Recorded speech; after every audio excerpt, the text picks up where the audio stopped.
राजस्थान में मौजूद गागरौनगढ़ नामक एक विशाल किला एवं नगर है। वहाँ पीपा नामक एक राजा हुए। मित्रों, अभी तक हमने जितने भी भक्त चरित्र हमारे भक्ति रस चैनल पर डाला है, पर यह सबसे अलग भक्त चरित्र है। इनकी भक्ति देखकर तो कोई भी प्रभावित हो सकता है। वे देवी के भक्त थे। उन्होंने देवी की सेवा पूजा करने की प्रतिज्ञा कर ली थी। उनके ऊपर देवी की भक्ति का रंग चढ़ गया था। एक बार उस नगर में साधुओं की जमात आई। राजा ने जमात का स्वागत करके कहा, देवी जी को 40 मन अन्न का भोग लगता है। सभी लोग प्रसाद लेते हैं, आप लोग भी देवी जी का प्रसाद ग्रहण कीजिए। साधुओं ने कहा, हमारे साथ श्री ठाकुर जी हैं, उन्हीं को भोग लगाकर प्रसाद लेते हैं, दूसरे देवी देवताओं का नहीं। तब राजा ने उन्हें सीधा सामान दिया। जो कुछ दिया साधुओं ने उसे ही सादर स्वीकार कर लिया और अधिक लेने की इच्छा नहीं की। साधुओं ने रसोई करके भगवान का भोग लगाया और मन ही मन प्रार्थना की, हे प्रभु, इस राजा की बुद्धि को बदल दीजिए, इसे भक्त बना लीजिए। रात को जब राजा महल में सोया तो उसने एक बड़ा भयानक स्वप्न देखा कि एक विकराल देहधारी देवी को बलि देने वाले जीव प्रेत ने मुझे पटक दिया है। वह भयभीत होकर रोने लगा। जागते ही राजा ने स्वप्न की घटना पर विचार किया। तब उसे वैराग्य हो गया। अब उसे संसार में कुछ भी अच्छा नहीं लगने लगा। अब राजा के सोचने विचारने की रीति दूसरी हो गई। उसे भगवान की भक्ति विशेष प्रिय लगने लगी। शक्ति की उपासना व्यर्थ नहीं होती, कारण कि शक्ति ने भक्ति मार्ग का निर्देश तो कर ही दिया। विरक्त भाव में अनुरक्त होकर राजा ने जब माया से मुक्ति एवं भगवत प्राप्ति का मार्ग पूछा, तब देवी जी ने यही बात कही कि काशी में विराजमान श्री स्वामी रामानंद जी को अपना गुरु बनाओ और उनके बताए हुए मार्ग पर चलकर भगवान को प्राप्त करो। देवी जी की आज्ञा पाकर राजा ने काशी को प्रस्थान किया। उच्च स्वर से भगवान नाम रटने पर एवं सब कामकाज त्याग कर सहसा चल देने से लोगों ने समझा कि राजा पागल हो गया है। गुरुदर्शन की उत्कंठा से राजा की बुद्धि विकसित हो गई। श्री पीपाजी उस आश्रम में आए जहां निरंतर भगवान के नाम और गुणों का गान होता रहता है। श्री स्वामी जी के दर्शनों की इच्छा से राजा ने जब श्रीमठ में प्रवेश करना चाहा तो द्वारपालों ने उन्हें रोक दिया, अंदर नहीं जाने दिया। उन्होंने कहा कि आचार्य जी की आज्ञा के बिना कोई भी भीतर नहीं जा सकता है। ठहरो, हम पूछकर आवे, आप अपना परिचय दें। इन्होंने कहा कि हम गागरौनगढ़ के राजा हैं। गेहाशक्ति की परीक्षा के लिए द्वारपालों से श्री स्वामी जी ने कहा कि हम लोग तो विरक्त हैं, राजाओं से हमें क्या प्रयोजन।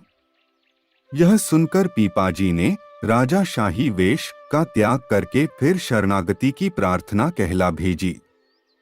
देहाशक्ति का निराकरण करने के लिए श्री स्वामी जी ने आदेश दिया, कुएं में गिर पड़ो। आज्ञा सुनते ही मन में अत्यंत प्रसन्न होकर पीपाजी कुएं में गिरने चले, परंतु श्री स्वामी जी के सेवकों ने पकड़ लिया। इनकी दृढ़ निष्ठा देखकर श्री स्वामी जी बड़े प्रसन्न हुए और इन्हें बुलाकर दर्शन दिया। श्री पीपाजी को नवजीवन प्राप्त हुआ। आचार्य श्री स्वामी रामानंदाचार्य जी ने भक्त पीपा को मंत्र दीक्षा देकर अपना शिष्य बनाया और इनके ऊपर विशेष कृपा की। गुरुदेव के अनुग्रह से श्री पीपाजी ने भगवत भक्ति को दृढ़ता पूर्वक अपने हृदय में धारण किया। श्री स्वामी जी ने इन्हें आज्ञा दी कि अब तुम अपनी राजधानी गागरौनगढ़ को जाओ और वहीं घर में रहकर साधु संतों की सेवा करो। श्री पीपाजी घर जाना पसंद नहीं करेंगे। आथा स्वामी जी ने फिर कहा, 1 वर्ष बीतने पर जब हम तुम्हारी सेवा को सरस जानेंगे और यह देख लेंगे कि तुम संतों की सेवा में सुख मानते हो और तुम्हारी सेवा से सुखी होकर संत तुम्हारे यहाँ से विदा होते हैं, तब हम तुम्हारे घर को आएंगे, वहीं हमारा दर्शन करना। श्री स्वामी जी की ऐसी आज्ञा पाकर श्री पीपाजी घर को लौट आए और बड़ी सुंदर रीति से संत सेवा करने लगे। साधुओं में आपका अपार प्रेम था। जब वर्ष पूरा होने लगा तब आपने गुरुदेव भगवान को एक पत्र में लिखकर भेजा कि दास पर आप कृपा कीजिए, अपने वचनों का पालन कीजिए। पत्र पाकर श्री स्वामी जी अपने प्रिय 40 भक्तों को साथ लेकर गागरौन गढ़ को चले। श्री पीपाजी की दृढ़ निष्ठा से श्री स्वामी जी अत्यंत प्रसन्न हुए। आचार्य श्री रामानंद जी महाराज, कबीरदास, रैदास आदि 40 अपने शिष्य सेवकों को साथ लेकर गागरौन गढ़ के निकट पहुंचे। श्री गुरुदेव शुभागमन का समाचार पाते ही पीपाजी पालकी लेकर आए। आपने स्तुति करके गुरुदेव को तथा सभी साधुओं को अलग अलग दंडवत प्रणाम किया। उत्साह पूर्वक बहुत सा धन, मुहरें न्यौछावर करके लुटा करके समस्त समाज को अपने राजभवन में पधराया।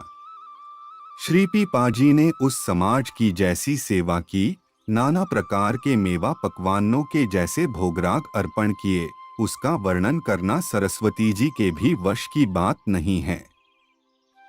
गुरुदेव भगवान एवं दिव्य सिद्ध संत समाज की सेवा का जो शुभ अवसर मिला, इनके इस भाग्य का वर्णन कौन कर सकता है। श्री स्वामी जी ने पीपाजी की भक्त भगवंत में दृढ़ भक्ति तथा सेवा की सुंदर रीति देखकर उनसे कहा, तुम्हारी इच्छा हो तो घर पर रहकर सेवा करो अथवा विरक्त होकर भजन करो, दोनों ही तुम्हारे लिए समान हैं। श्री गुरुदेव में तथा उनकी आज्ञा में विश्वास करके उनके श्री चरणों में पड़कर पीपाजी ने प्रार्थना की कि अपने चरणों में ही रखिए। श्री पीपाजी गुरुदेव के साथ चलने को तैयार हो गए। श्री पीपाजी अपने भाई कल्याणराव के पुत्र भोजराव को विसन 1454 में राज्य देकर श्री स्वामी जी के साथ चल दिए।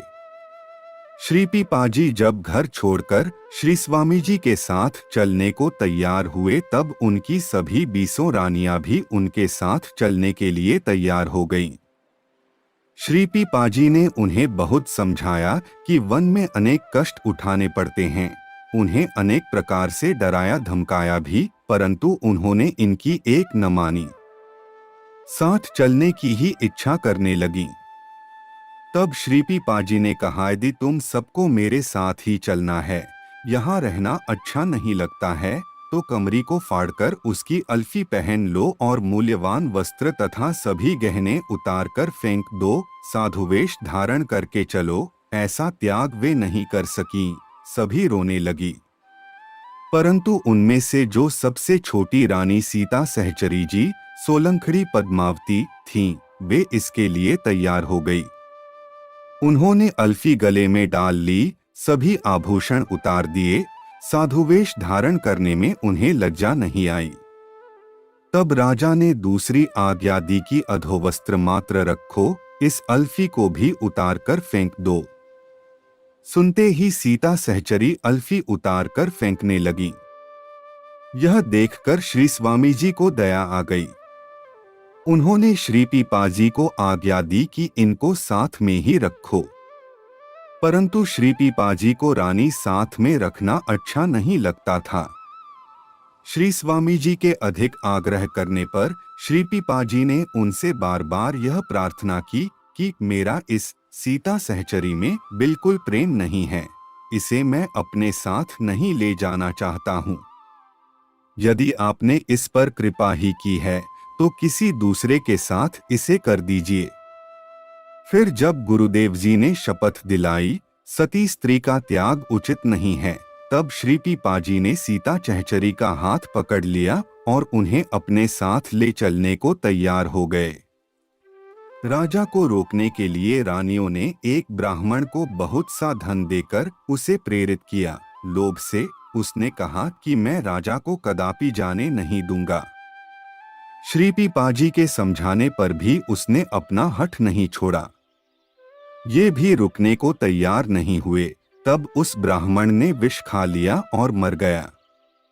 तब श्री स्वामी जी ने उसे जीवित करके उसे और रानियों को लौटा दिया। इस प्रकार संपूर्ण सुखों का सार तत्व है, जिसमें ऐसा वह समाज आनंददायिनी श्री द्वारिकापुरी को पहुंचा। कुछ दिनों तक सभी लोग वहां रहे। तब श्री स्वामी जी अपने शिष्य सेवकों को लेकर वहां से काशीपुरी को चले। तब श्री पीपा जी ने प्रार्थना करके कुछ दिन द्वारिका में रहने की आज्ञा मांगी और आज्ञा पाकर वहीं रह गए। रहते रहते इन्हें भगवान के दिव्य द्वारिकापुरी के दर्शनों की ऐसी उत्कंठा हुई कि आप समुद्र में कूद पड़े। सपत्नीक श्री पीपा जी जब समुद्र में कूदे तो पहले उसी क्षण श्री कृष्ण ने अपने कुछ सेवकों को इन्हें लिवा लाने के लिए भेजा। वे इन्हें सादर लिवा लाए। महल से निकलकर भगवान भी इन्हें लेने आ गए। श्री पीपा जी ने दिव्य द्वारका का दर्शन किया। भगवान श्री कृष्ण बड़े प्रेम से मिले। भक्त भगवंत भाव विभोर होकर मिले और फिर सीता सहचरी समेत श्री पीपा जी सानंद 7 दिन तक वहां रहे। वहां इन्होंने 16,108 महलों की चहल पहल देखी। इन्हें वहां जिस परमानंद का अनुभव हुआ उसे कौन कह सकता है। 7 दिन बाद भगवान श्री कृष्ण ने इन लोगों को इस दिव्य द्वारिका से उस द्वारिका को जाने की आज्ञा दी, परंतु यह वहां से जाना नहीं चाहते थे। तब श्री श्याम सुंदर ने बड़े प्रेम से कहा, मेरे जिस रूप के दर्शन तुमने किए हैं उसी में मन को दिए हुए तथा उसी रूप माधुरी का पान किए हुए वहां जाकर भी उसे ही देखो, देखते रहोगे, आथ विरह व्यथा न व्यापेगी। यदि तुम लोग नहीं जाओगे तो संसार में भक्त और ऐसे भक्त डूब गए, यह जो कलंक लग गया है कैसे मिटेगा। आप यहाँ से जाइए और लोगों की शंका, कलंक तथा अज्ञान को मिटाइए, अन्यथा मैं स्वयं यहाँ से आप लोगों को भेजना नहीं चाहता था। इसके पश्चात भगवान के द्वारा दी गई शंख चक्र की छाप को तथा विरह व्यथा से व्याकुल आपने भगवान की आज्ञा स्वीकार किया। भगवान सदा भक्तों की भक्ति के अधीन हैं, आथ स्वयं आप भक्तवर श्री पीपा और सीता सहचरी को पहुंचाने के लिए चले। समुद्र के बाहर तक पहुंचाकर आप लौट आए। जैसे जल के बिना मछली व्याकुल हो जाती है, उसी प्रकार भक्त विरह से भगवान व्याकुल हो गए। सपत्नीक श्री पीपा जी जब समुद्र से निकलकर तट पर आए तो लोगों ने एक विचित्र बात देखी कि आप दोनों के वस्त्र सूखे हैं, परंतु हृदय प्रेम से सराबोर है, अथवा हृदय पर के वस्त्र भीजे थे। जिन लोगों ने समुद्र में कूदते हुए इन्हें देखा था उन्होंने पहचान लिया और सभी लोग आकर आप दोनों के पैरों में लिपट गए। श्री पीपा जी ने भगवान की दी हुई शंख चक्र की छाप लोगों के शरीर पर लगाई और महत्व बताया। पुजारियों को छाप देकर कहा, आप सभी द्वारिका आने वालों को छाप देकर कृतार्थ करें, उनके पाप दूर करें, यह भगवान की आज्ञा है। द्वारिका में आपके दर्शनों के लिए नित्य भारी भीड़ होने लगी। तब सीता सहचरी जी ने श्री पीपा जी को समझाकर कहा कि अब यहाँ से कहीं अन्यत्र चलो, यहाँ भजन में बाधा हो रही है। दोनों द्वारिका से चल दिए। छठे मुकाम पर पहुँचते ही इन्हें पठान मुसलमान मिल गए। उन्होंने सीता सहचरी को छीन लिया। उसी समय भगवान दौड़कर आ गए और दुष्टों को मारकर सीता सहचरी को ले आए। इस प्रकार इनकी रक्षा करके और दर्शन देकर प्रभु ने इन्हें आनंदित किया। श्री पीपा जी ने श्री सीता सहचरी जी से कहा, देखो यहाँ कैसे कैसे संकट आते हैं, आगे भी आते ही रहेंगे। आथा अच्छा होगा कि अब भी तुम घर को चली जाओ और वहां सानंद रहो। श्री सीता सहचरी ने उत्तर दिया, भगवन हरि ही भय को हरने वाले हैं, रक्षक हैं, यह मैंने नहीं जान पाया, अथवा मेरे हृदय में दृढ़ विश्वास भाव अभी तक नहीं आया है, इसलिए आप ऐसी बात कहते हैं। यह सुनकर श्री पीपा जी ने कहा, मैं तुम्हारी परीक्षा ले रहा था, इसी से ऐसी बात कही। यदि तुम्हारा भाव दृढ़ न होता तो भगवान आकर रक्षा कैसे करते। मैं तुम्हारी बलवती निष्ठा को जानता हूँ, तुम्हारे द्वारा सबको शिक्षाएं प्राप्त हो रही हैं। दृढ़ विश्वास की तुम्हारी बातें कानों से सुनकर मुझे अत्यंत सुख हुआ है। इसके उपरांत दोनों दूसरे उसी मार्ग से चले जिसमें एक सिंह रहता था, जो बहुतों को मारकर खा चुका था। लोगों ने उस रास्ते से चलना बंद कर दिया था। वह मानव की गंध पाकर समीप आ जाता था, परंतु इनकी सुगंध एवं इनके दर्शन से उसका अंतःकरण पवित्र हो गया। वह विनीत भाव से इनके निकट बैठ गया। तब इन्होंने उसे शिष्य करके समझाया कि अब तुम वैष्णव हो गए, आथ किसी की हिंसा न करना। वह साधारण मृग के समान आचरण करने लगा। इनके वरदेहस्त के स्पर्श से वह भक्त बन गया। इसके बाद वे दूसरे गांव में पहुंचे। वहां आपने शेषशायी भगवान के दर्शन किए और दुकानदार के न देने पर सूखे बांसों को हरा रंग करके एक हरा बांस भगवान को अर्पण किया। वहां से चलकर आप परम प्रेमी भक्त श्रीचीधर जी के यहाँ पहुंचे। संतों के द्वारा पूर्व ही श्री पीपाजी के बारे में सुन चुके थे। भक्त चीधर जी और उनकी धर्मपत्नी ने देखा कि परम भागवत श्री पीपाजी अपनी स्त्री समेत पधारे हैं। वे स्वागत करके परम प्रसन्न हुए, परंतु घर की हालत बहुत खराब थी। घर में खाने पीने का कुछ भी सामान नहीं था। इन्होंने अपनी सच्ची संत प्रीति का परिचय दिया। श्रीचीधर जी की स्त्री ने एकमात्र अपना वस्त्र लहंगा उतार कर दे दिया। श्रीचीधर जी उसे बेचकर सीधा सामान ले आए और श्री पीपाजी के सामने रखकर बोले, महाराज वर्टिकल बार रसोई कीजिए और भगवान का भोग लगाइए। लहंगा के अतिरिक्त दूसरा वस्त्र पहनने के लिए नहीं था। उसके बिक जाने के कारण भक्तिन का शरीर नग्न हो गया था। आथ श्रीचीधर ने उसे कोठरी में छिपा दिया। श्री सीता सहचरी जी ने रसोई तैयार कर दी। भगवान का भोग लग गया। श्री पीपाजी ने श्रीचीधर भक्त से कहा, भक्तिन को बुला लाइए, आप और हम सब एक साथ ही बैठकर प्रसाद पाएंगे। श्रीचीधर जी ने कहा, आप लोग प्रसाद पाएं, उसे सीत प्रसाद प्रिय है, वह बाद में पालेगी। तब श्री पीपाजी ने सीता सहचरी से कहा, तुम भीतर जाकर उन्हें बुला लाओ और उन्हें भी साथ ही प्रसाद पवाओ। तब वे भीतर गई तो उन्होंने जाकर देखा कि वह नग्न बैठी हैं। सीता सहचरी जी ने जब भक्तिन को नग्न देखा तो पूछा कि ये क्या बात है, आपका शरीर उधारा क्यों है? तब श्रीचीधर जी की स्त्री ने कहा, हम लोगों को संत सेवा हृदय से अत्यंत प्रिय लगती है, आथा हमारा समय इसी प्रकार बीतता है। जब संत भगवान पधारते हैं तब उनका दर्शन सत्संग एवं स्वागत करके हमें अपार सुख होता है। उस परमानंद के सामने यह नश्वर शरीर ढका है अथवा उधारा है। लौकिक वार्ता की क्या चर्चा की जाए, भगवत वार्ता ही श्रेष्ठ है। सीता सहचरी जी ने जब ये बातें सुनी तो वे जान गई, सब रहस्य उसकी समझ में आ गया। ये मन में विचारने लगीं कि ऐसी रीति, ऐसा विचित्र प्रेम तो केवल इन्हीं भक्तों में दिखाई पड़ा। यूं तो हम लोग भी साधु संतों के प्रेमी एवं सेवक कहलाते हैं, परंतु इनकी सेवा निष्ठा की जरा सी झलक भी हम में नहीं आ पाई है। इसके उपरांत सहचरी जी ने अपनी धोती में से आधी फाड़कर उन्हें दिया। उसे उन्होंने पहन लिया। तब उनका हाथ पकड़कर उन्हें घर से वहां लिवा लाई। सबों ने एक साथ बैठकर सीता प्रसाद पाया। हृदय परिवर्तन कर देने वाली जो यह अनोखी घटना घटी, यह सुखमयी शैल अद्भुत मनोरंजक बात थी। इसे सीता सहचरी ने बाद में शयन करते समय पीपाजी को सुनाया। सपत्नीक भक्त श्रीचीधर जी की संत सेवा निष्ठा से प्रभावित होकर सीता सहचरी जी ने अपने पतिदेव से कहा, अब तो हमारा धर्म यह है कि हम वेश्यावृत्ति अपनाकर अपना शरीर बेचकर संत सेवा करें। ऐसा सोचकर वे दोनों वहां जाकर बैठे जहां अनाज की बड़ी मंडी थी। उस समय उन्होंने अपना साधुवेश छिपा लिया था।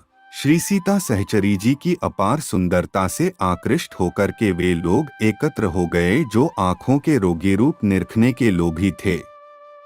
समीप आकर जब उन लोगों ने उनको देखा जो उनके नेत्रों का रोग शोग अर्थात उनकी विषय दृष्टि नष्ट हो गई। ये लोग इनकी ओर जरा अच्छी तरह से देखने में भी समर्थ नहीं हुए। लोगों ने श्री सीता सहचरी जी से पूछा कि आप कौन हैं? आपके साथ ये सज्जन आपके कौन हूं?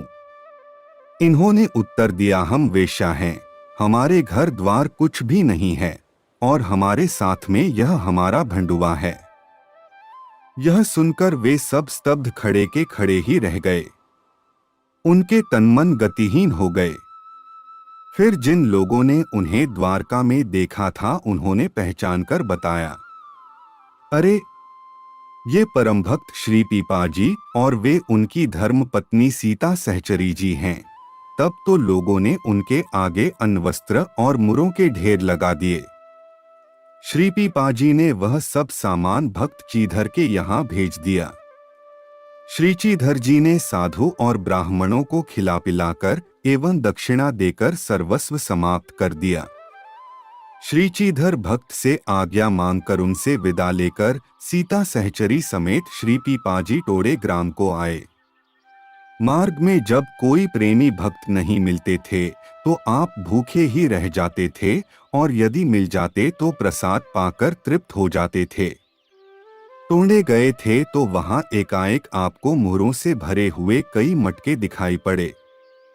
उस मिले में आप गांव से बाहर कुटी बनाकर रहने लगे।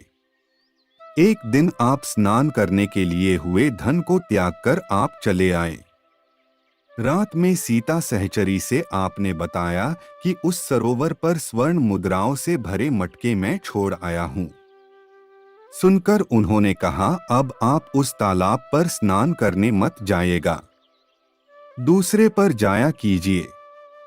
संयोगवश चोरी करने की इच्छा से वहीं कहीं कुटी के ओर पास छिपे बात सुन ली।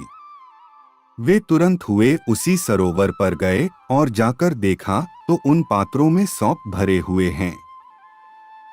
चोरों ने समझा कि वे हमें सांपों से कटवाकर मरवा डालने के लिए ही ऐसी बातचीत आपस में कर रहे थे। बदला लेने की भावना से उन चोरों ने मुहर भरे सभी माट उखाड़े और श्री पीपाजी की कुटी में छप्पर फाड़कर ऊपर से पटक कर भाग गए। भगवान देते हैं तो छप्पर फाड़ कर देते हैं और लेते हैं तो चमड़ी उछल कर लेते हैं। संत सेवा के लिए भगवान के द्वारा दिए हुए धन को जब श्री पीपाजी ने संभाला तब मालूम पड़ा कि 720 सोने की मुहरें हैं और एक एक मुहर तौल में 5-5 तोले की है। श्री पीपाजी ने विचारा कि अर्थ तो अनर्थों का मूल है, आथ उसका सदुपयोग करने लगे। जो भी द्वार पर आता आप उसे सादर भोजन कराते। साधु महात्माओं को निमंत्रण देकर बड़े बड़े विशाल भंडारे करने लगे। असंख्य संत प्रसाद पाने लगे। इस प्रकार खिला पिलाकर संपूर्ण धन को श्री पीपाजी ने 3 दिन में समाप्त कर दिया। आपकी इस विशाल कीर्ति को टोंडे के राजा सूर्यसेनमल ने सुना तो वह दर्शन करने के लिए आया और दर्शन करके बहुत प्रसन्न हुआ। फिर बड़ी नम्रता से राजा ने प्रार्थना की और कहा, आप मुझे शिष्य बना लीजिए।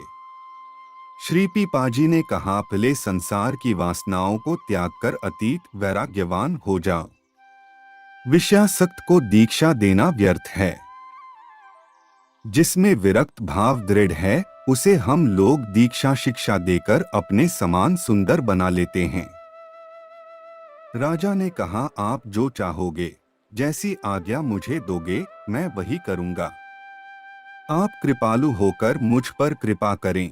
तब आपने आज्ञा दी कि यदि ऐसा है तो आप अपनी सब संपत्ति, अहंता और रानियों को ममता यहाँ लाकर मुझको अर्पण कर दो। श्री पीपाजी को भी ऐसी परीक्षा देनी पड़ी थी। राजा ने राज्य और रानियां लाकर अर्पण कर दी।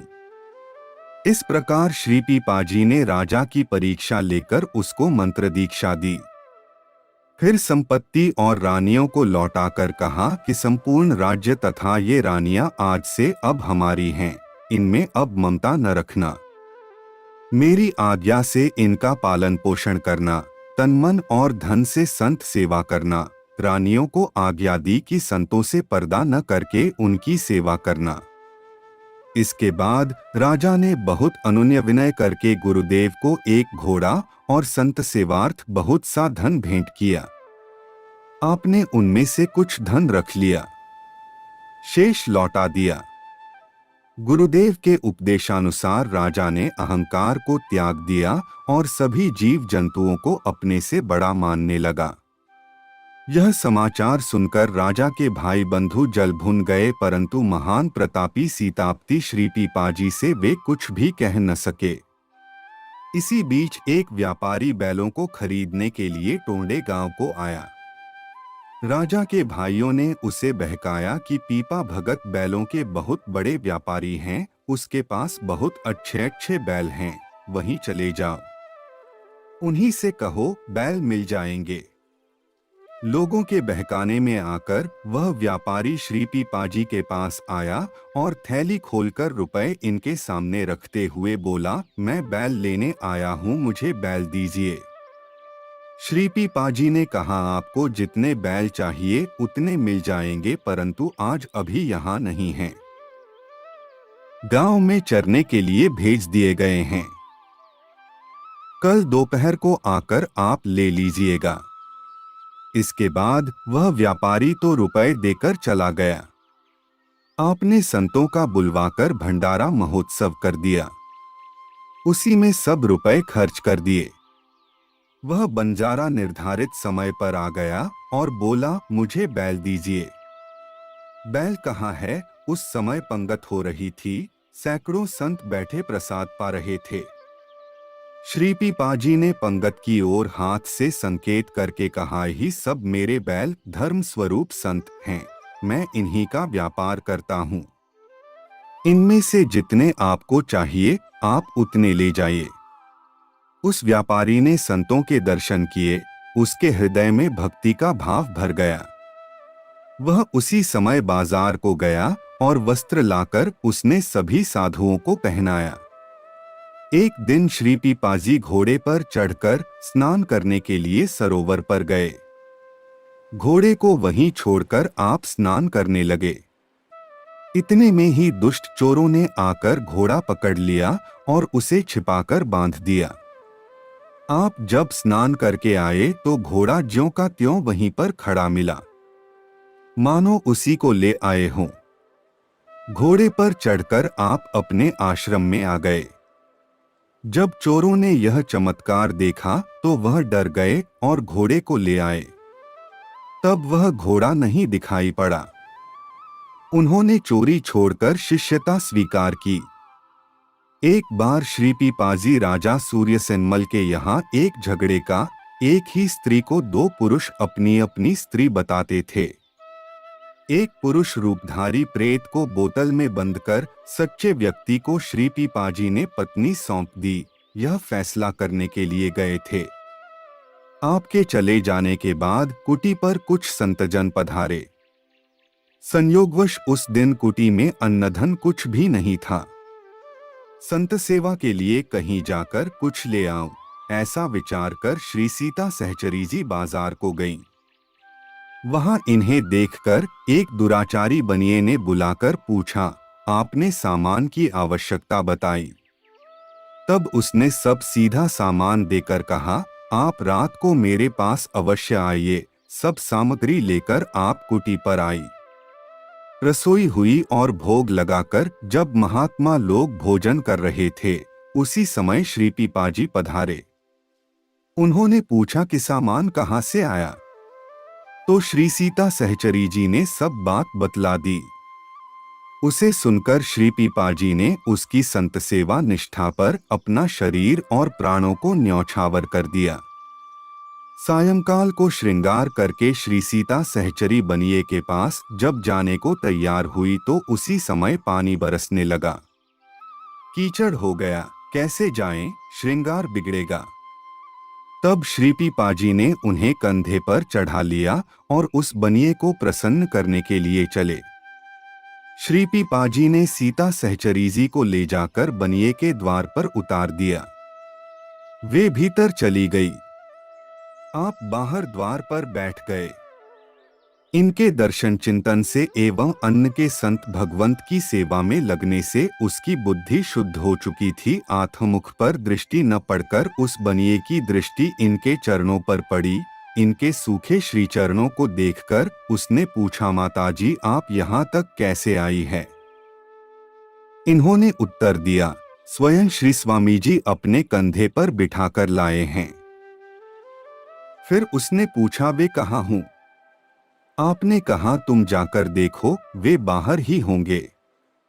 वह बाहर आकर श्री पीपाजी के चरणों में गिर गया और बोला, आप कृपा करके हमारी रक्षा करो, आप तो जीव मात्र को सुख देने वाले संत हैं। श्री पीपाजी ने कहा, आप अपने मन में किसी प्रकार की शंका व भय न करें, निःसंकोच एवं निडर होकर अपना काम करें। आपने हम लोगों के साथ बड़ा भारी उपकार किया है। जिस धन के कारण सहोदर भाई भी परस्पर लड़ते और मरते मारते हैं, वह धन आपने बिना रुका लिखाए ही संतों की सेवा के लिए दे दिया। वह बनिया लज्जा और ग्लानि के मारे दबा मरा जा रहा था। वह चाहता था कि धरती फट जाए और मैं उसमें समा जाऊं तो अच्छा है। उसकी आंखों से आंसुओं की धारा बह रही थी। श्री पीपाजी ने उसे इस प्रकार दुखी देखा तो उन्हें बड़ी दया आई। उसे दीक्षा दी, वह भगवत भक्ति पाकर कृतार्थ हुआ। श्री पीपाजी के सीता सहचरी को कंधे पर चढ़ाकर बनिए के यहाँ पहुँचाने की बात चलते चलते राजा सूर्यसेनमल के कानों में पड़ी। राजा की भरी सभा में भक्ति विमुख ब्राह्मणों ने श्री पीपाजी की निंदा करते हुए कहा, उनका यह आचरण धर्मशास्त्र के बिल्कुल विरुद्ध है। राजा के मन में भी यही आया कि वस्तुतः इससे प्रतिष्ठा में हानि हुई और यह अनुचित कार्य है। वस्तुतः अब तक भक्ति का रहस्य राजा की समझ में नहीं आया था। उसका हृदय विशुद्ध भक्ति के रस से सरस नहीं हो पाया था। इसलिए गुरुदेव के श्री चरणों में भी उसकी प्रीति घट गई। यह जानकर समर्थ श्री पीपाजी उसे समझाने एवं उसके हृदय में भक्ति सुस्थिर करने चले। राजद्वार पर पहुंचकर द्वारपालों के द्वारा अपने आगमन की सूचना भेजी। भीतर से राजा ने कहला भेजा कि इस समय पूजा कर रहे हैं, कुछ देर बाद आएंगे। यह सुनकर पीपाजी ने कहा, राजा बड़ा मूर्ख है, मोची के घर पर बैठकर जूते गांठ रहा है और कहता है कि मैं सेवा पूजा कर रहा हूँ। राजा ने द्वारपालों के मुख से जब यह बात सुनी तो दौड़कर आया और चरणों में गिर पड़ा। वह आश्चर्यचकित था, वस्तुतः मन से मोची के घर पर पहुंच गया था। पुनः श्री पीपाजी ने कहा, मैं यहाँ खड़ा रहूं और तुम मोची के घर जाकर जूता गांठो, यह कौन सा न्याय है? उस राजा के महल में एक अत्यंत रूपवती परंतु बंध्या रानी थी। उसमें राजा की विशेष आसक्ति जानकर श्री पीपाजी ने कहा, तुम शीघ्र उस रानी को मेरे पास ले आओ। राजा महल की ओर चला, परंतु उसे बड़ा शोक और संकोच हो रहा था कि मैं रानी को कैसे लाऊं। चलते समय उसके पैर डगमगा रहे थे। रनिवास में घुसते ही उसे भयंकर सिंह दिखाई पड़ा। उसे देखकर राजा डर गया और वहीं खड़ा हो गया। पीछे लौटने में बुराई और आगे जाने का साहस नहीं रहा। फिर वह सिंह गायब हो गया। राजा किसी प्रकार रानी के पास पहुंचा तो उसके पास अभी का जन्मा हुआ एक बालक दिखाई पड़ा। अब राजा की समझ में आया कि गुरुदेव भगवान में कितनी सामर्थ्य है।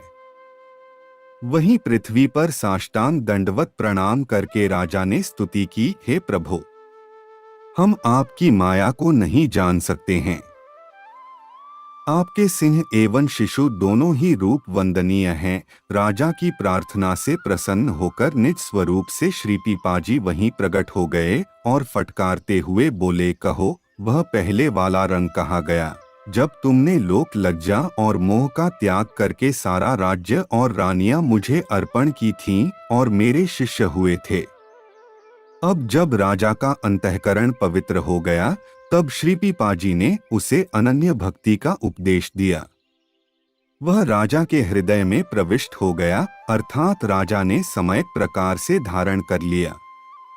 उसने वही पहले वाला अपना प्रण जिसे कि शिष्य होते समय अपनाया था, फिर से धारण कर लिया। गुरु, संत और भगवंत को एक रूप मान लिया। श्री पीपाजी अपने आश्रम विसं 1472 में गागरौनगढ़ को लौट आए।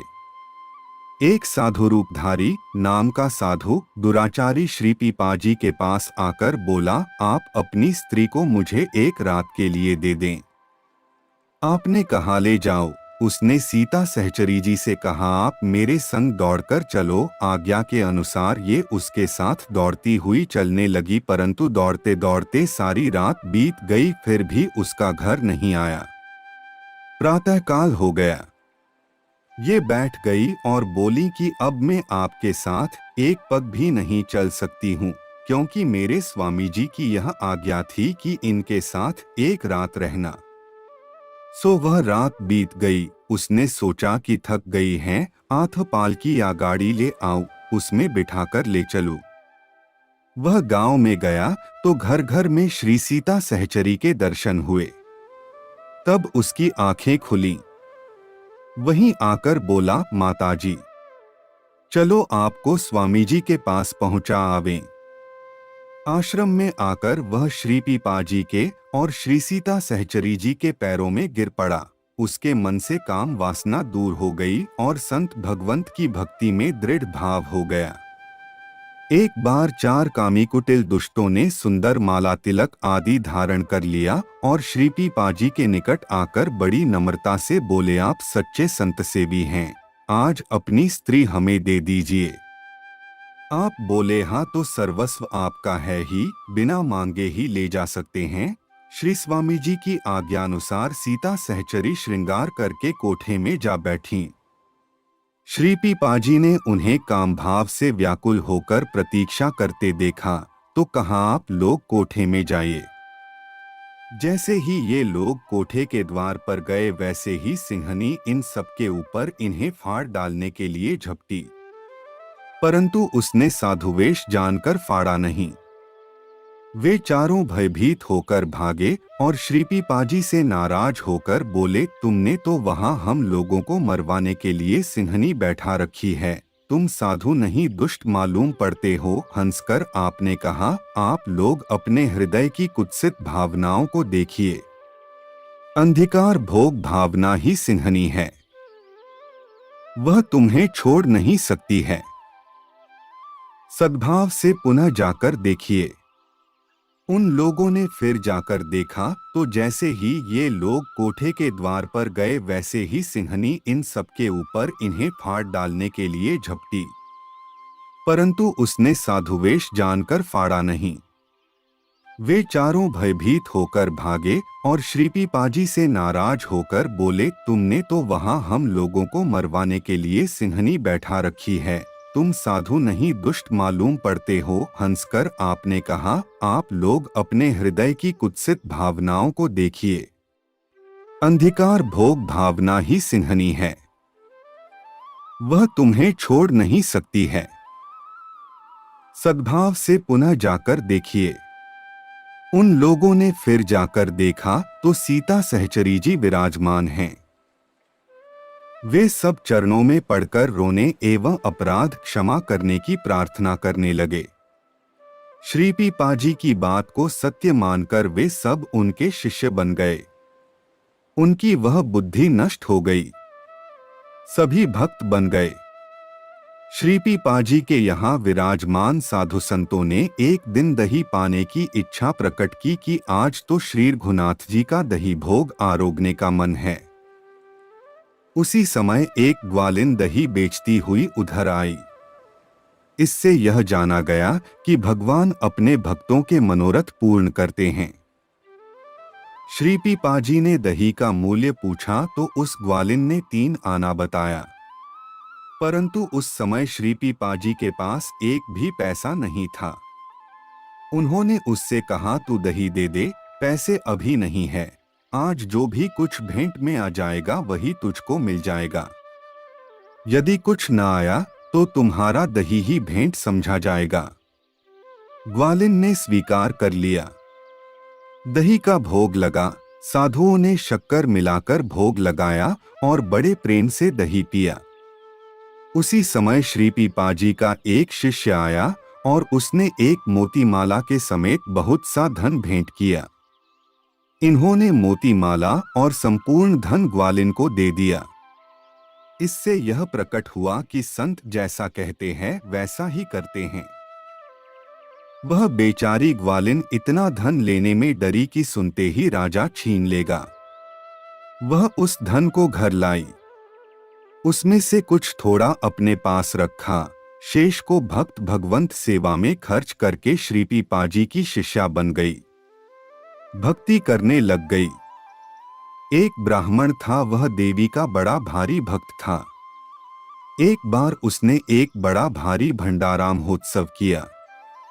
उसमें भोजन करने के लिए उसने गांव भर को निमंत्रण दिया तो सभी लोगों ने स्वीकार किया, परंतु श्री पीपाजी ने इनकार कर दिया। यह जानकर वह उनके पास पहुंचा और शीश झुकाकर बड़ी विनती की और हठ करने लगा कि आप भी चलिए। भक्तराज श्री पीपाजी ने कहा, जहां श्री सीताराम जी को भोग नहीं लगता है वहां हमारा क्या काम, हम वहां नहीं जा सकते हैं और न भोजन कर सकते हैं।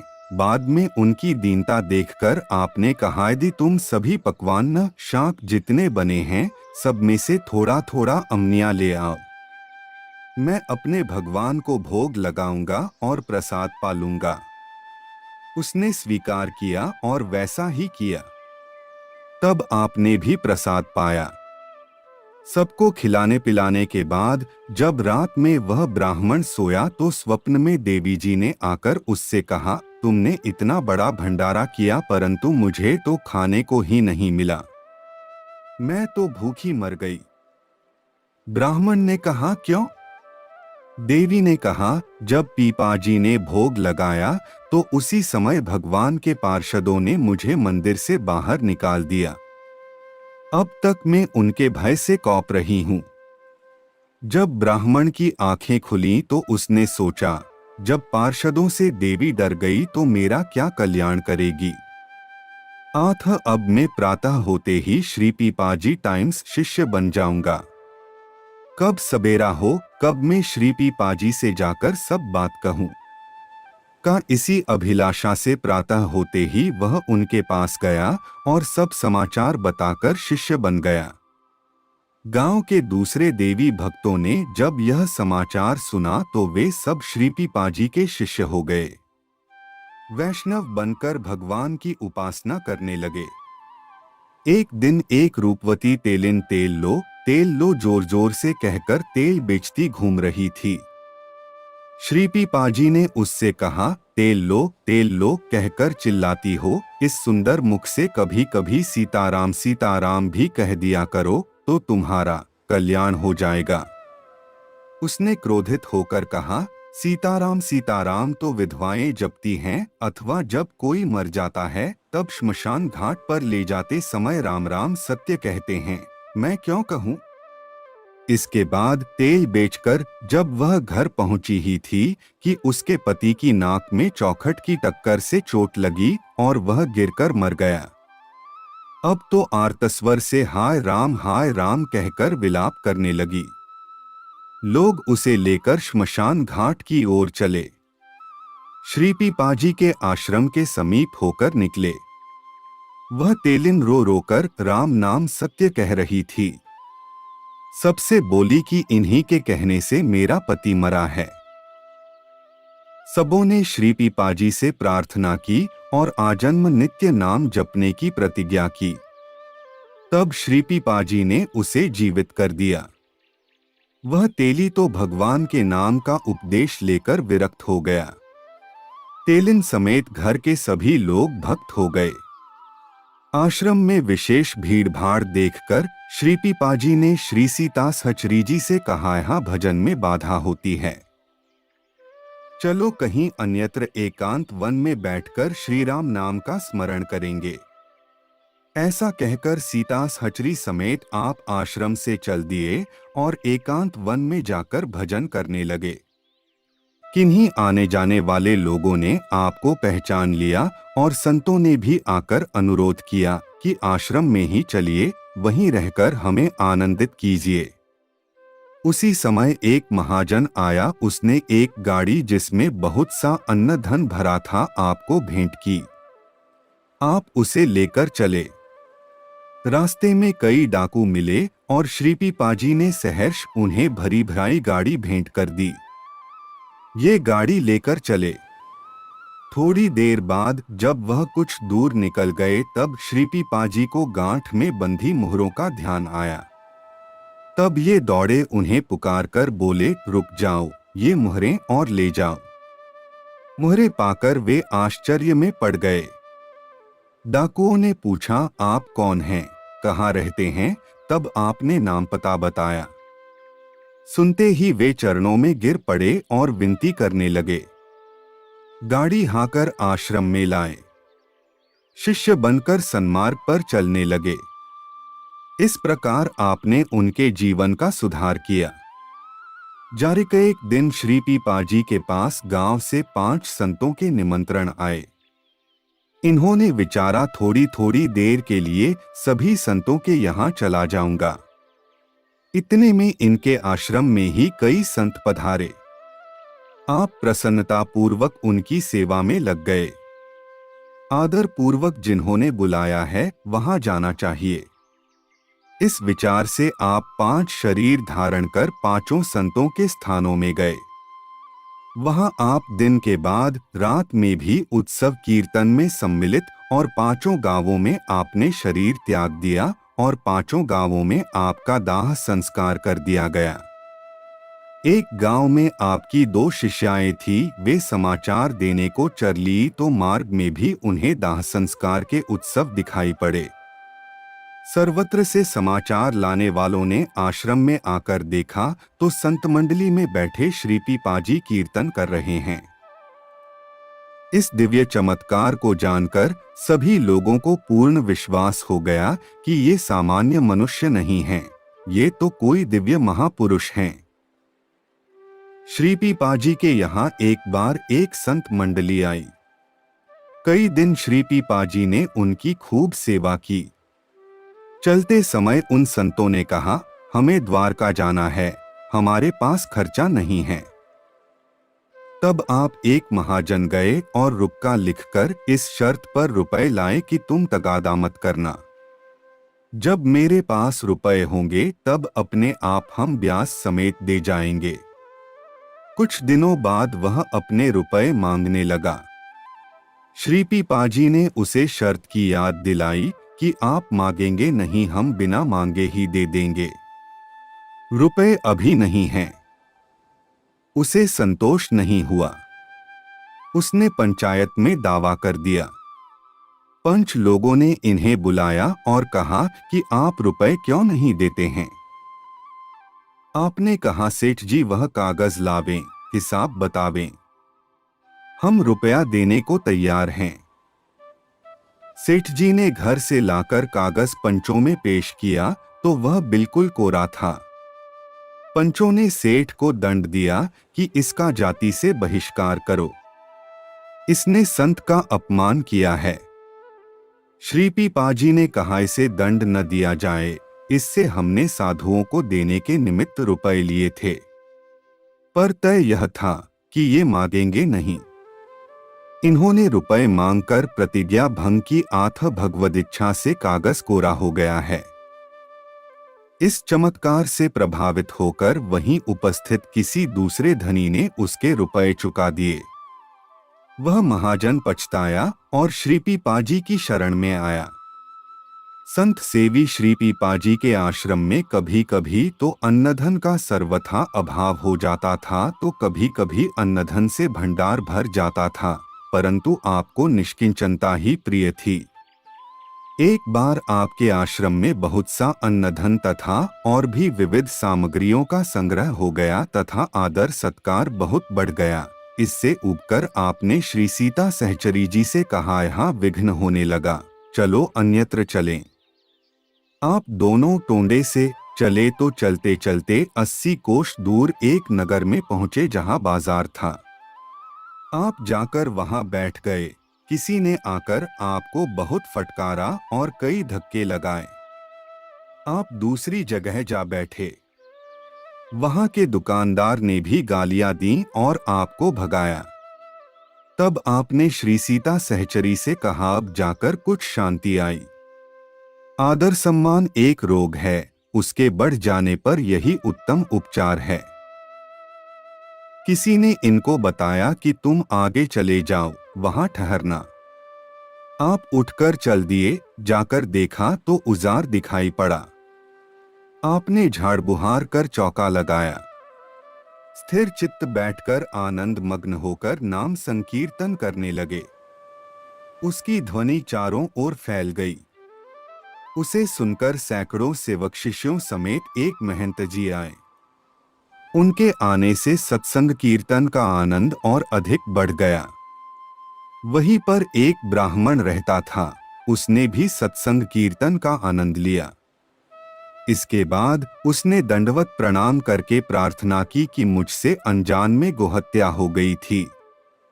मैंने अभी तीर्थ कर लिए, अनेक प्रकार के दान भी किए, फिर भी लोगों ने मुझे जाति में नहीं मिलाया, मेरा बहिष्कार करते हैं। भक्त और भगवान दोनों ही पतित पावन हैं, सो आप मुझे पवित्र कीजिए। श्री पीपाजी ने कहा, तुमने सत्संग कीर्तन में भाग लिया था, अब तुम पवित्र हो। ब्राह्मण अपने घर से सामान लाया। अनेक पकवान बने। उधर कीर्तन की धूम मची थी। सारा गांव उमड़कर आया और दर्शन करने लगा। पंगत में उस ब्राह्मण को परोसते देखकर लोगों ने श्री पीपाजी से कहा, इस ब्राह्मण को तो हत्या के अपराध से हमने अलग कर दिया है, आपने इसे कैसे मिला लिया? आपने कहा, यह संतों के बीच में सत्संग और कीर्तन करके शुद्ध हो गया। लोगों ने कहा, हम तो तब मानेंगे जब इसके हाथ से श्री हनुमान जी भोग आरोगे। श्री पीपाजी की आज्ञा से उसने हनुमान जी को भोग धरा।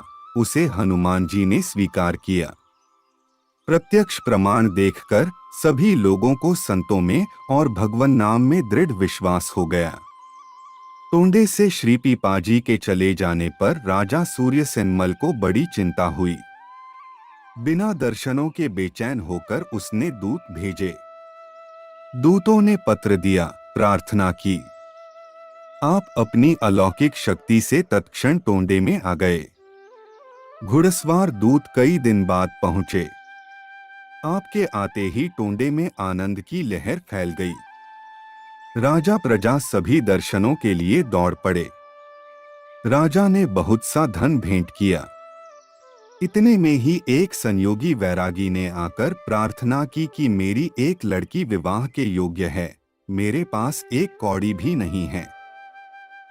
श्री पीपाजी ने सहर्ष संपूर्ण धन उठाकर उसे दे दिया। वह बहुत प्रसन्न हुआ। आप ऐसे उपकारी और त्यागी थे। पूर्व कवित्त 117 से 118 में द्यौसा, जयपुर निवासी श्रीरंग जी का चरित्र वर्णन किया जा चुका है। वे श्री अनंतानंदाचार्य जी के शिष्य एवं श्री पीपाजी के भतीजा चेला लगते थे। उनके मन में श्री पीपाजी के दर्शन की प्रबल अभिलाषा थी। इसके लिए उन्होंने 20 पत्र श्री पीपाजी के पास भेजे थे, परंतु संयोगवश ये वहां नहीं पहुंच सके। तब श्रीरंग जी ने अत्यंत दीनता में भरकर एक पत्र लिखकर अपने एक आदमी द्वारा आपके पास भेजा। पत्र पढ़कर तथा पत्रवाहक के मुख से उनकी अति दैन्यपूर्ण प्रार्थना सुनकर श्री पीपाजी का हृदय भर आया। आथ उसकी प्रार्थना मानकर उनके यहाँ गए। पूर्व कवित्त में आ चुका है कि गए श्रीरंग उदारी के। जिस समय श्री पीपाजी श्रीरंग जी के यहाँ पहुँचे, उस समय वे भगवान का मानसी पूजन कर रहे थे। श्री पीपाजी उनके पौर पर बैठे रहे। श्रीरंग जी मानसी में भगवान का श्रृंगार रहे थे। पहले मुकुट धारण कराकर तब फूलों की माला पहना रहे थे। वह किंचित छोटी होने से मुकुट में अटक रही थी। उनकी समझ में नहीं आ रहा कि कैसे पहनाऊं। श्री पीपाजी का मानसी में प्रवेश था। आठ बाहर से ही कहे कि था गांठ खोलकर धारण करा दीजिए। श्रीरंग जी ने ऐसा ही किया। फिर तुरंत ही विस्मित होकर आंख खोलकर इधर उधर देखने लगे कि किसने इतनी गुप्त भावना को प्रत्यक्ष देखकर मुझे उपाय बताया है। जब वहां कोई नहीं दिखाई पड़ा तो उत्सुकतावश बाहर आए। परम तेजोमय दिव्य भव्य प्रसन्न मुख श्री पीपाजी को देखकर श्रीरंगनाथ जी ने पूछा, आप कौन हैं जो चुपचाप यहाँ आकर बैठे हैं? आप कृपा करके अपना नाम बताइए। श्री पीपाजी ने मुस्कुराकर कहा, संतों से इस प्रकार पूछने की विधि नहीं है। यदि आपको किसी साधु पुरुष से कुछ तत्व जिज्ञासा करनी हो तो श्री गीता जी में बताई हुई विधि का अनुसरण करना चाहिए। यथा तद विद्धि प्रणिपातेन परिप्रश्नेन सेव्या उपदेक्ष्यन्ति ते ज्ञानं ज्ञानिनस्तत्वदर्शिनः। 4 से 34 अर्थात भली प्रकार दंडवत प्रणाम तथा सेवा और निष्कपट भाव से किए हुए प्रश्न द्वारा तत्व को जानने वाले ज्ञानी पुरुषों से उस ज्ञान को जानो। जब इस प्रकार का भाव होगा तब ज्ञानीजन तुम्हें उस ज्ञान का उपदेश करेंगे। यह सुनकर श्रीरंग जी बड़े लज्जित हुए और समझ गए कि यह कोई परम ज्ञानवान सिद्ध पुरुष हैं। आठ गीतोक्त विधि से पुनः परिचय पूछे। जब श्री पीपाजी ने अपना नाम ग्राम बताया तो सुनते ही वह इनके श्रीचरण कमलों में लोटपोट हो गए। आज इनका चिर संचित मनोरथ पूर्ण हो गया। इसके बाद वे हाथ जोड़कर बड़ी विनम्रता पूर्वक बोले, प्रभु मेरा मन तो यह था कि जब आप आवेंगे तो मैं बाजे गाजे के साथ चलकर आपकी अगवानी करूंगा, परंतु आप तो बिना किसी पूर्व की सूचना के एकदम द्वार पर ही आ गए। आप तो कृपा करके बाग में पधारे, मैं आपकी अगवानी करने चलूंगा। श्री पीपाजी ने कहा, अरे भाई, अब तो हम घर पर ही आ गए, अब अगवानी की क्या जरूरत रह गई? उन्होंने कहा, फिर तो महाराज मेरी अभिलाषा अपूर्ण ही रह जाएगी। अंत में उनके प्रेम से हारकर श्री पीपाजी घर से 1 कोस दूर बाग में जाकर विराजे। श्रीरंग जी खूब बाजे बजवाते हुए, मुहर लुटाते हुए, प्रेमोन्मत्त होकर नृत्य गान करते हुए पालकी लेकर इनको लिवाने चले। श्री पीपाजी ने कहा कि पालकी पर तो हमारे श्री सद्गुरुदेव श्री स्वामी रामानंदाचार्य जी चलते हैं, भला मैं पालकी पर कैसे चल सकता हूँ?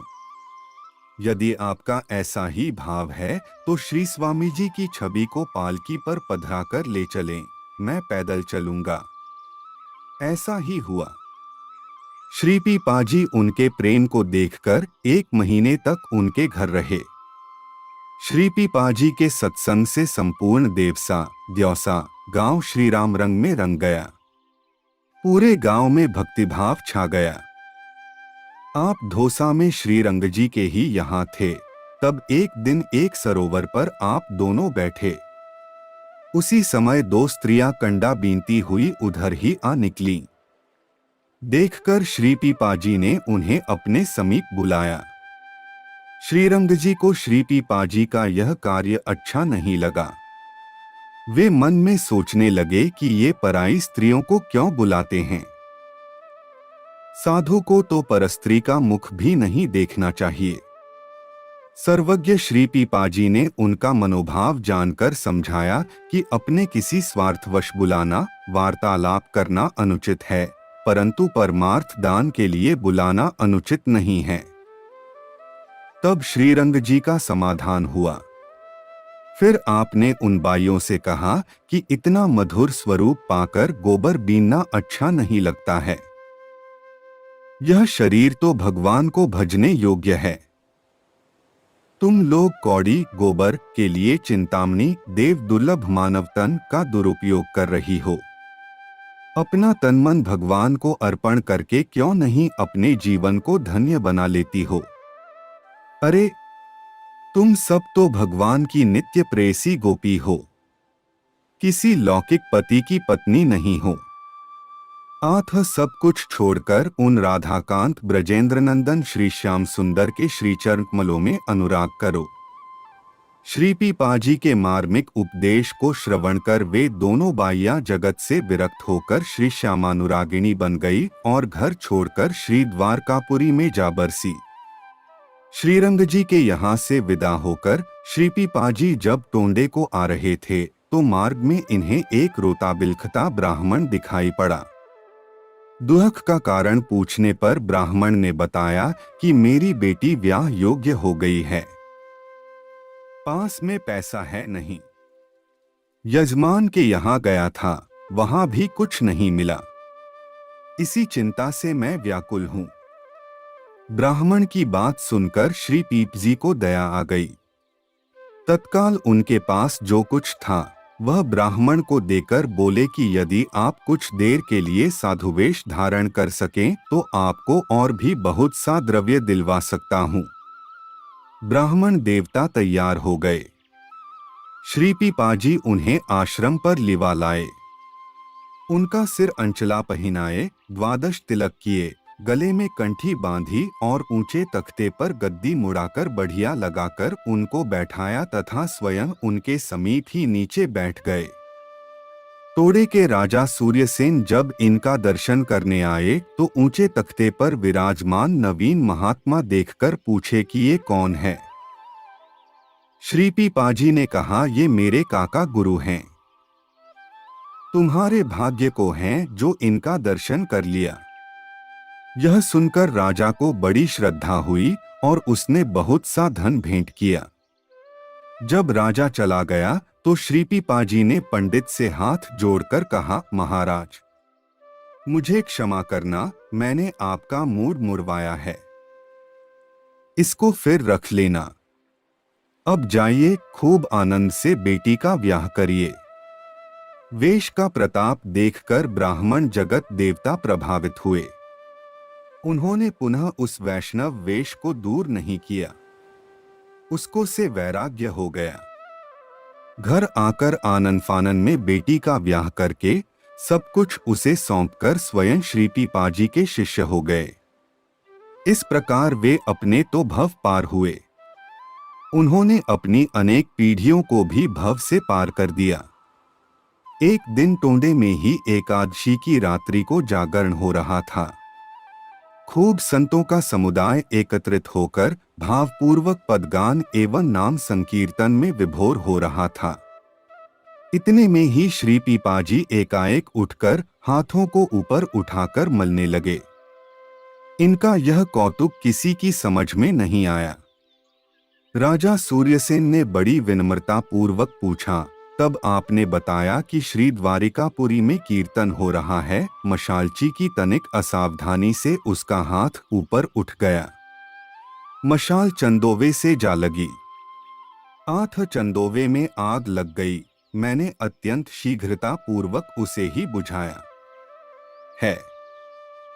यह सुनकर राजा को अत्यंत आश्चर्य हुआ। उसने वास्तविकता का पता लगाने के लिए तुरंत ही अपना एक खास आदमी द्वारका भेजा। उस समय आदमी ने जाकर देखा तो चंदोवे में थेगरी लग रही थी।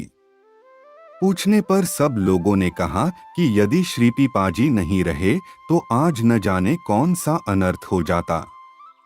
उन्होंने ही आग बुझाकर सबको बचा लिया। आंखों से देखकर तथा लोगों के मुख से सुनकर राजकर्मचारी ने आकर राजा से सब वृत्तांत कहा। उस दिन से राजा की श्री पीपाजी में और अधिक श्रद्धा हो गई। भला संतों की अनंत महिमा को कौन जान सकता है। श्री पीपाजी सरोवर पर स्नान करने गए थे। उसी और इस समय एक ब्राह्मण आकर रोकर कहने लगा कि मेरा एक बैल मर गया है, उसके बिना मेरी सारी खेती नष्ट हो रही है। आथ कृपा करके मेरे लिए एक बैल की व्यवस्था कर दीजिए।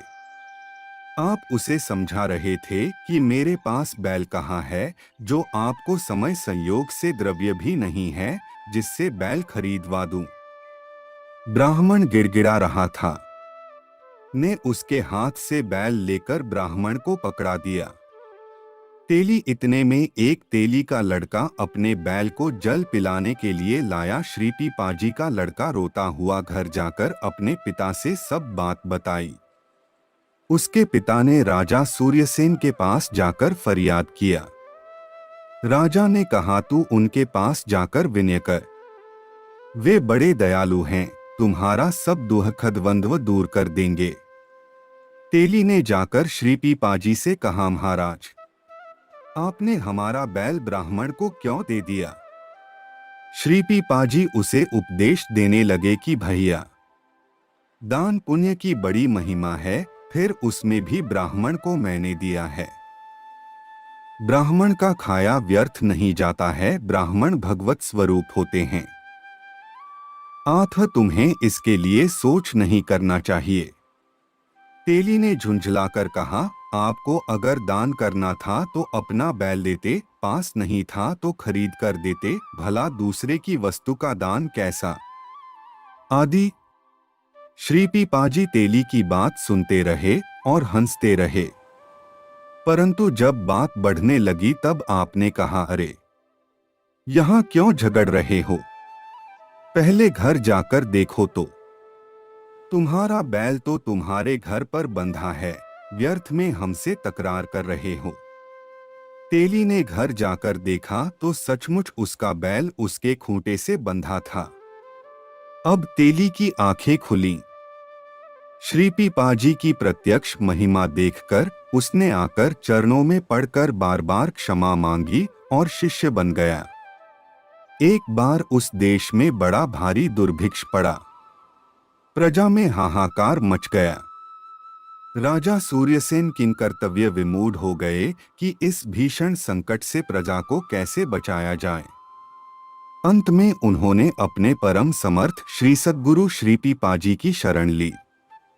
परम दयालु श्री पीपाजी ने राजा को आश्वासन दिया और पूरे अकाल भर सबको अन्न वस्त्र देकर रक्षा की। अपनी दिव्य दृष्टि से पृथ्वी में गड़े धन को देखकर उन्हें निकालकर प्रजा के हित में मुक्तहस्त से लुटाया। इस प्रकार आपके अनंत चरित्र हैं। श्री भक्तमाल जी के टीकाकार श्री प्रियादास जी कहते हैं कि आपका चरित्र वर्णन करने में पहले ही अति विस्तार हो गया है। यह विचार कर मैंने अंत के चरित्रों को अति प्रसिद्ध जानकर संक्षेप में ही वर्णन किया है। आपका चरित्र इतना मनोहर एवं प्रेरणाप्रद है कि एक बार सुन लेने पर कभी भूलेगा नहीं, फिर तो आपका ही चरित्र कहता और सुनता रहेगा।